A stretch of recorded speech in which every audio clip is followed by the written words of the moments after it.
Bonjour à tous et bienvenue sur une nouvelle vidéo de la chaîne YouTube Autobalf. Aujourd'hui, présentation du nouveau Duster. Tranquille ou quoi le ref? Ça va et toi? Mais écoute, ça va nickel hein. Petite nouveauté. Tu m'as ramené un sacré Duster. Franchement là pour le coup, là ok. Il est beau. Duster 4, le tout dernier, et là vraiment il y a un vrai step. Par rapport aux anciens, ouais c'est clair. Ce qu'on peut noter c'est clairement en premier abord c'est le changement de design extérieur. On va dire que le Duster 1, 2 et 3 ils se ressemblaient plus ou moins quand même. C'est ça, ouais. T'avais la même caisse globalement, après des feux différents, ouais c'est ça. Différents, etc. L'intérieur qui était énormément différent aussi. Ouais. Bah d'ailleurs, je vous invite à aller voir directement la vidéo YouTube du Duster 3 que je vais vous mettre ici, si je dis pas de bêtises, en haut à droite de l'écran. Pour le coup, c'était une vidéo qui était vraiment détaillée où on avait parlé d'options, etc. On était rentré dans les détails. En plus, il était en gris à peu près pareil, même config que celui-ci. C'était pas le. Celui-ci, c'est le plus optionné ou quoi? Ça, c'est un extrême, donc ouais, c'est la plus haute option. Après, t'as de journée qui est à peu près équivalente, mais clairement, le extrême, c'est celui qu'on va le plus vendre, qui est plus sympa, je trouve. C'est la plus grosse option en gros. Enfin, c'est Ouais, le plus optionné, on va dire. Si. Si mes souvenirs sont bons, je crois que le Duster que j'avais filmé du coup il y a presque 1 an et demi, 2 ans peut-être. C'était basé sur la même genre de finition. C'est ça, c'est ça, ouais, c'est le plus optionnel. Ce qu'on relève en premier, c'est les arêtes vraiment saillantes. On va dire que clairement le Duster a une autre gueule. Hein, on va commencer à pouvoir tourner. Vraiment différent. Ouais, bah, y a rien à voir. Là, y a vraiment rien à voir. C'est un Duster 4, mais en vrai, on pourrait limite parler d'un Duster 2. Comme on a dit, franchement, les autres ils se ressemblaient vraiment énormément. Mais là, pour le coup, il y a un vrai changement. Même les petites arêtes, etc. Franchement, la face avant. Il n'y a rien à dire. Moi, je préfère la face avant à la face arrière, même si la face arrière est réussie, mais la face avant, c'est vraiment quelque chose, je trouve. Ça fait vraiment, tu me disais, c'est un peu d'inspiration américaine, ou un petit peu, je trouve. Ça, on le voit même à l'intérieur et tout, c'est inspiré un peu US, avec un gros capot, ça se voit. bien carré. L'intérieur, on voit le capot, c'est pas dérangeant. Voilà, c'est droit. C'est vrai qu'en fait, c'est un peu inspiré US. Voilà, il a vraiment décidé de démarrer tout seul, personne ne lui a rien demandé quoi. Finition extrême, finition la plus équipée, c'est pour ça qu'il vient de démarrer aussi. En fait, depuis tout à l'heure, il est déjà démarré, c'était juste qu'il était en électrique. Parce que ça, c'est une version hybride. C'est le même moteur qu'on a sur les Clio hybrides, sur le Capture hybride, sur l'Arcana. C'est le 4 cylindres, 1,6 litre, qui est hyper agréable en conduite. Ouais, clairement. Il ne consomme pas beaucoup. Ça, c'est aussi un point important. Et ce qui fait de ce Duster-là qu'on a devant nous le plus cher au catalogue. Du coup, meilleure finition et meilleur moteur. Dis le prix tout de suite. Hein, ça vaut 28, à peu près 28, 29 en fonction des équipements. En neuf, on parle hein, là. Effectivement, avec une 9. Il y a quoi qui manque comme option? Il y a un toit ouvrant, des sièges chauffants, des trucs, des conneries ou pas? Non, bah là, il n'y a rien qui manque. Bon, sinon, on garde quand même l'ADN Duster, hein, les barres modulables, les passages de roues en plastique, un peu d'éléments plastiques. Hein. C'est pas un 4x4, mais c'est un SUV un petit peu, donc on va quand même censé garder l'identité un petit peu off-road. Ouais, j'ai vu. D'ailleurs, j'ai vu un truc qui m'a un peu outré, le petit 100% recyclable. Alors, je sais pas si vous le voyez à la caméra, mais franchement, je me suis dit, ah, là c'est tuning. Après, c'est sympa. C'est bien qu'il fasse une action parce que on voit que c'est du recyclé, on voit que le plastique est pas. Qui est recyclable. Ouais. C'est une matière qui est issue de matériaux recyclés. Je t'ai approché directement de cette partie. Ouais. En fait, c'est comme sur les gros 4x4, j'ai plus le terme exact, mais tu sais, c'est la cheminée en fait qui permet au moteur de respirer. C'est inspiré ça. Là, la cheminée, on va pas beaucoup respirer. On va repasser pour la cheminée, je pense, parce que là, tout de suite, c'est pas d'actualité. Mais en tout cas, sinon, une sacrée gueule, hein, vite teintée. On va passer à l'intérieur juste après, mais voilà, vite teintée. C'est la même taille que l'ancien. En 34. Ok, en largeur pareil, hauteur pareil. J'ai l'impression qu'il est un peu plus haut que le Duster avant, non? Au niveau de l'assise, oui, mais sinon, quand on compare vraiment les deux, c'est la même hauteur. Ok, d'accord. Il était assez un peu plus haut. Donc après, coque de rétro bronze, hein. Ça c'était déjà disposé sur les Sandero, je crois. Ça c'est l'extrême du coup. Ouais. Parce qu'il y a une autre finition, celle dont j'ai vite fait parler au tout début, qui est aussi une finition toute équipée où il y a quelques petits changements. C'est la finition de journée. En fait, c'est plus entre guillemets classe. Enfin, il y a vraiment quasiment rien qui change. C'est les coques de rétroviseur grises qui se rapprochent un peu de ça. Les barres de toit, ce qui est un peu bête, mais sur le journée, elles sont pas modulables. On n'a pas la possibilité en fait de dévisser, etc. Ouais. Les signatures lumineuses, c'est sensiblement la même chose que sur le Duster 3. Hein. On est sur du LED avec des fonds blancs. Ça rend vachement bien. Ouais. Avec le nouveau logo du coup qui était déjà présent sur la vidéo de présentation du Duster 3 que j'avais faite il y a 1 an et demi. Donc coque de rétro bronze, petite vitre teintée. Là, on a les portières qui sont ici, donc ça c'est quand même sympa. Ça fait une petite allure. C'est ça. Ça fait une allure coupée. Ça fait un peu plus lisse aussi. Dacia, sérieusement, sympathique. Bon, alors l'arrière il est comme ça. Honnêtement, c'est sympa. Petit bip de recul, petite caméra de recul aussi. Voilà, il y a tout ce qu'il faut en soi. Hein. Mais clairement, on est plus charmé par l'avant en général. Ouais, l'avant m'a fait plus d'effet. Ouais. Il est carré aussi. Ah ouais, c'est clair. Non, mais c'est le casque qui est réussi en fait. Hein. Quand tu es venu me chercher avec, je me suis dit là, d'accord. Là, Duster, ok. Je le roule tous les jours sans aucun problème. Vraiment, il n'y a pas de doute. Déjà sur l'ancien, l'intérieur était tellement fou que en vrai, pour le prix, c'était déjà impressionnant. Petite trappe à essence à ce niveau-là. 50 litres. 50 litres de carburant. et en hybride, du coup, ça prend le relais quand est-ce qu'on roule en électrique jusqu'à 50 km/h? En fait, c'est une hybride autonome, donc ça roule. Quand il veut. En fait, tu mets ton essence et toi, tu roules, tu t'occupes de rien. Ok. La voiture, elle passe en électrique, en thermique un peu quand elle veut. Ça dépendra de la température extérieure, de comment tu conduis. D'accord, ok. Des routes que tu vas emprunter. Si tu as la montagne, par exemple, et que ça grimpe, Ok. tu as peut-être besoin de plus de puissance, ça va allumer les deux moteurs. Ok, d'accord. Si tu es en ville et que tu roules tranquille, tu vas être 80% du temps, c'est ce qui est donné par Dacia en électrique.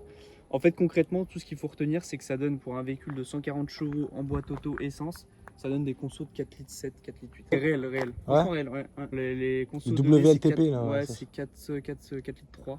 Ouais, mais ok. franchement, qui est faisable, hein. Ça dépend encore une fois. Ouais, bien sûr. Ouais. C'est tout. Et des trajets que vous allez faire. Si vous faites que de la ville, vous allez faire facilement 4 litres. Hein. Les roues, on est sur des roues qui sont pas trop moches, en 18 pouces. En plus, j'étais choqué de voir que c'était du 18, parce que les pneus sont gros, donc ça paraît pas. Je pense qu'au niveau de l'extérieur, on a fait le tour. Hein. J'ai l'impression que c'est des vrais écoles. Ça, c'est des vrais. Hein, Donc ok, ça vient refroidir le flanc des pneus du coup. C'est ça concrètement. Ok, parfait. C'est pratique sur piste. Moteur, il n'y a pas grand chose à voir. Hein. C'est pareil que le Duster 3 qu'on avait filmé aussi la dernière fois. Le coffre, il y a des trucs dans le coffre ou pas? Il n'y a rien dans le coffre, mais tu peux l'ouvrir. C'est la même taille de coffre que l'ancien. Donc voilà, je vous mettrai les données sur l'écran. Petite chose sympathique. Ça c'est de l'option petite LED. Le parapluie il est vendu avec le ou pas? Parapluie, on vous le donne carrément, il n'y a aucun souci. Arrière en deux parties. Faut pas oublier que c'est une petite voiture. Hein. Ah ouais, c'est clair, c'est pas censé être un gros truc. 4,30 Une Clio, c'est quoi? C'est 15 cm de moins quoi? Ouais, c'est ça, c'est 20 cm de moins. Ouais, c'est ça. C'est une petite voiture, mais par contre, pour un couple avec des enfants, etc. Ah ouais, t'as de la place à l'arrière. Hein. C'est clair. Au niveau des places arrière, on a comme dit de la place, hein, on est deux grands gaillards. Donc pour le coup, on est bien reculé, mais là, on a quand même vachement de la place. Des rangements dans les portières, les vitres électriques évidemment. Donc après voilà, hein, des pochettes ici. Et puis je pense qu'on peut passer à l'avant directement. Siège plutôt baquet. On est à peu près sur les mêmes types de sièges que les Duster 3 phase 2, là, ceux que j'avais filmé du coup. Mais voilà, avec des nouveaux coloris. La tue-tête Volvo un peu. Ouais, un petit peu, ouais. Bah, comme sur les Clio 5 aussi. Ouais, hein, c'est ça. Qui est un peu chez Renault, là, on fait que ça maintenant. Voilà. Là, il y a le petit logo brodé. Et puis une petite surpiqûre couleur bronze. Là, gros changement. Sympa. Alors pour le coup, le pare-brise est assez court, je trouve. Mais ça gêne pas vraiment parce qu'on a une bonne visibilité. Et là, vous voyez, si je les mets au niveau de mes yeux, on voit vraiment le capot en fait. On les arrête ici et ici.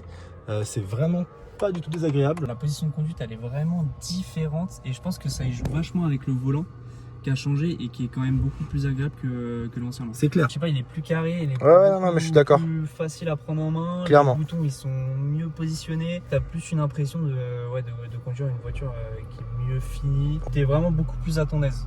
C'est clair. Et ça, c'est grâce au volant, c'est grâce à la planche de bord qui est vachement carrée en fait. Et c'est là où on voit du coup l'inspiration un peu US. Les gros. C'est saillant, c'est carré, etc. Limite, on pourrait se croire dans une Jeep, tiens. Ouais, un peu, hein. Même si ça peut être plastique, etc. Mais ça reste Dacia, quoi. Donc on peut pas leur en vouloir. Ouais, c'est du plastique, mais ça s'assume, tu vois. C'est comme ça dans toutes les Dacia, c'est comme ça et c'est tout. Et c'est pour ça que c'est pas cher aussi en partie. C'est ça. On a des rangements à ce niveau-là. Là, on a deux porte-gobelets, un petit truc pour les pièces. Là, on a deux USB-C, un allume-cigare, encore un rangement ici. Là, c'est en induction, donc c'est quand même c'est pas mal. Le frein à main électrique avec toutes les commandes que vous connaissez juste ici. Il y a un mode éco qui est juste à côté. Et la boîte auto, donc petite boîte auto qui dit pas un mot avec le parc ici. Donc voilà, la petite console qui a pas tant changé. Il y avait encore déjà ces écopes d'air sur le Duster 3 phase 2. Ouais, c'était à peu près comme ça. Après la ligne de boutons qu'on a ici, c'est les nouveaux boutons qu'on trouve chez Renault. J'ai pas l'impression qu'on est chez Dacia quoi, en fait là. Quand quand tu caches le logo, on dirait pas quoi. Là, c'est quoi là?